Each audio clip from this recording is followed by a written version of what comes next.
साथीहरू हाम्रो यो प्लट जुन मङ्गलबारे विष्णु चोकदेखि अलिकति तलतिर थियो। यो प्लटमा चाहिँ हाम्रो 8वटा घडी थियो भने जसमा 7वटा सोल्ड आउट भइसकेको छ भने अब मात्र एउटा बाँकी छ। यो 7 दुरको प्लट मात्र एउटा बाँकी छ भने यहाँबाट सुरु हुन्छ पर भित्तासम्म र पल्लो भित्तासम्म एउटा घर मजाले चटक्क बनिने यो प्लट यदि तपाईहरु लिन चाहनुहुन्छ भने अझै हामीलाई सम्पर्क गर्नुहोस्, किनकि यो प्लट भनेको तपाईहरुले रोजेको खोजेको र मन पराउने बस्ती कोरियन बस्ती जहाँ मङ्गलबारे एरियामा पर्छ। यो जग्गा बस्तीहरु हेर्न सक्नुहुन्छ, दामी दामी छ, घरहरु बनिसकेका छन्।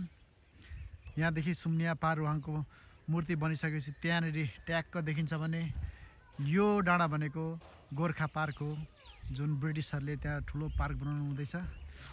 यहाँ हेर्नुहोस्, यो प्लट सबै सोल्ड आउट भइसकेको छ, यता पनि सबै सोल्ड आउट भइसकेको छ। मात्र यो प्लट रहेको छ जुन यहाँदेखि सुरु हुन्छ भने पर किल्ला छ एउटा, त्यो त्यहाँदेखि पुरै यो 7 दुरको जग्गा चाहिँ तपाईहरुको लागि 20 फुटे बाटो 33 फुटे मुख र यो जग्गा चाहिँ तपाईहरुको लागि। ल चाँडो भन्दा चाँडो आजै सम्पर्क गर्नुहोस्।